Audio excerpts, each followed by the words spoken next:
Bonjour à tout le monde. Avant d'entamer le sujet d'aujourd'hui, je voulais vous mentionner que ça vient tout juste de tomber là, sur les fils de presse.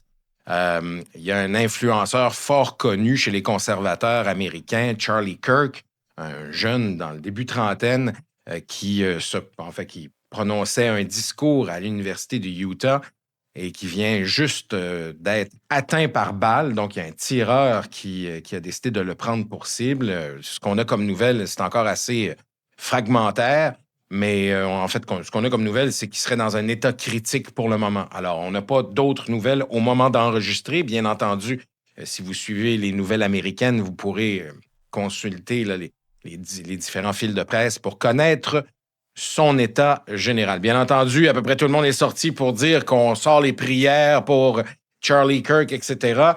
Et évidemment, il n'y a personne qui est en faveur de la violence contre quiconque, mais il y a de deux choses. L'une, d'abord, bien entendu qu'il y aura des pensées et des prières, mais encore une fois, il n'y aura aucun geste concret de poser politiquement pour endiguer le nombre d'armes à feu. Et en fait, la question de la possession d'armes à feu aux États-Unis, ça ne bougera pas, même si c'est un conservateur qui vient d'être frappé par un tir, on ne sait pas de qui. Et ça m'amène à mon deuxième constat. Il y a fort à parier qu'il y aura des voix pour automatiquement, et ce, sans le savoir et sans avoir d'informations, qui vont prétendre que c'est un démocrate, bien entendu, qui aura tiré sur Charlie Kirk. Alors, bon, on saura bien voir, là. Et puis, c'est possible que ce soit un démocrate, mais c'est aussi possible que ce soit un républicain. D'ailleurs, celui qui avait attenté à la vie de Donald Trump était républicain. Alors, on faudra voir. Disons qu'il faudra juste freiner nos ardeurs pour se prononcer avant d'avoir des informations précises à ce sujet.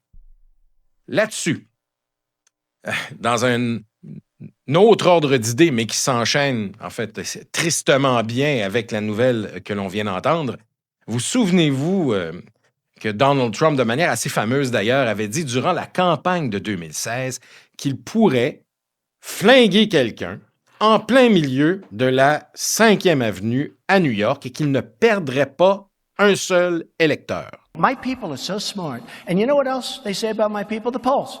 They say, I have the most loyal people. Did you ever see that? Where I could stand in the middle of Fifth Avenue and shoot somebody and I wouldn't lose any voters, okay? On vient de l'entendre. Mais que diriez-vous si je vous disais que Donald Trump vient de commettre un meurtre? Le président Trump et le secrétaire à la défense, en fait, qu'on devrait maintenant appeler le secrétaire à la guerre, puisqu'ils ont changé le nom du ministère la semaine dernière, sont dans l'eau chaude. Ils ont autorisé une frappe militaire contre un navire qui a entraîné la perte de 11 vies civiles et ça a été qualifié par plusieurs observateurs comme étant un crime de guerre. La frappe visait donc un navire qui était lié, selon les affirmations de la Maison-Blanche, au Tren de Aragua, un réseau criminel du Venezuela qui était identifié par l'administration Trump comme étant un groupe terroriste. Bon, évidemment, là, à peu près tout le monde que l'administration n'aime pas est un terroriste, mais ça, on pourra y revenir.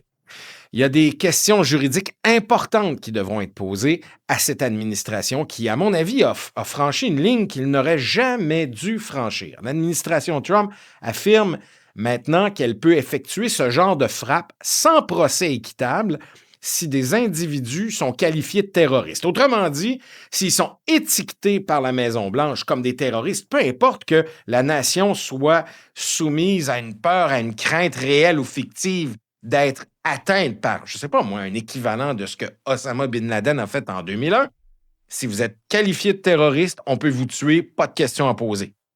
Le secrétaire à la Défense, Pete Hegseth, a complètement ignoré le droit international et a affirmé d'ailleurs qu'il était très fier et très content de son autorité sur les actions militaires qui ont été entreprises pour couler ce bateau-là.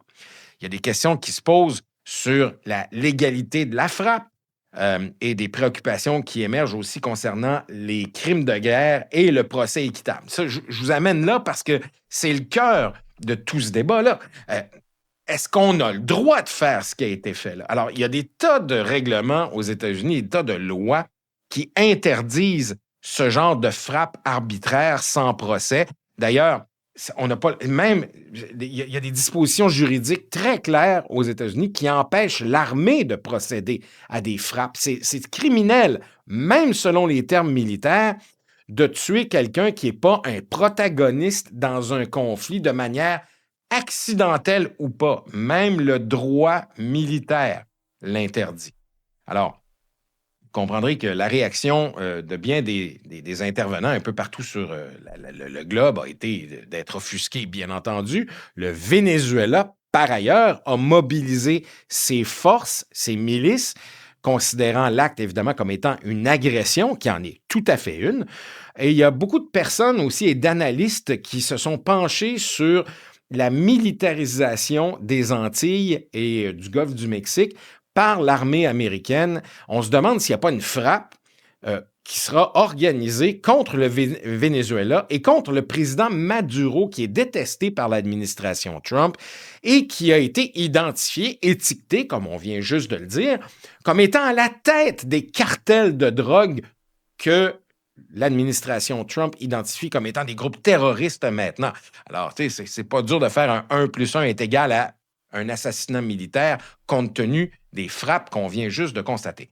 Il y a beaucoup de personnes au département de la Défense qui cherchent par ailleurs des conseils juridiques. La rumeur veut qu'au département de la Défense, il y a beaucoup de gens qui aient appelé des avocats à cause des ramifications possibles dues à cette frappe illégale. La Constitution américaine, quant à elle, est assez claire. Les pouvoirs de guerre, même si le président est considéré comme le chef des forces militaires, c'est le Congrès qui peut déclarer la guerre, pas le président seul. Quoique le président peut contourner, mais ça a été fait d'ailleurs dans des cas de force majeure, par exemple, lors de 2001, des attentats de 2001, mais également dans le temps de Pearl Harbor, on peut contourner cette directive du Congrès par ce qu'on appelle une AUMF, une Authorization for Use of Military Force. Cette autorisation-là permet de contourner, de ne pas avoir à attendre que le Congrès prenne une décision pour pouvoir engager des forces militaires dans un combat. Sachez, curieusement d'ailleurs, que l'administration Trump s'est appuyée sur l'AUMF de 2001, celle qui date des attentats contre New York par Osama Bin Laden, pour justifier la frappe qui vient de tuer 11 personnes. Elle est encore en vigueur. On a tenté de mettre fin à cette AUMF-là en 2020, mais ça a été bloqué au Congrès.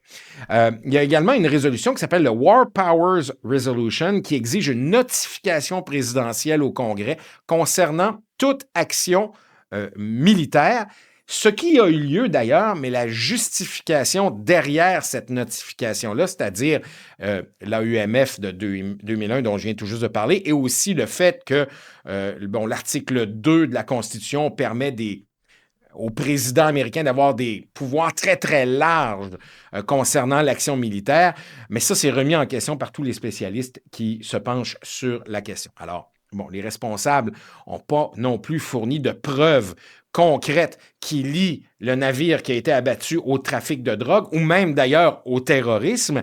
Il y a également des messages assez contradictoires là, sur l'objectif et la destination de ce petit vaisseau qui a été détruit.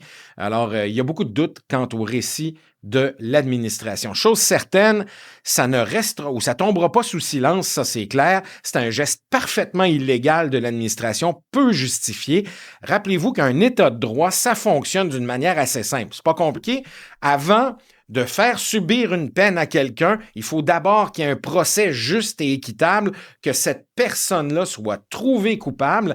Et d'ailleurs, c'est bon de savoir une chose, le trafic de stupéfiants, même dans ses versions les plus extrêmes, entraîne des peines au maximum d'une 20aine d'années dans une prison fédérale, et non pas la peine de mort. Alors, est-ce que cette chose était légale?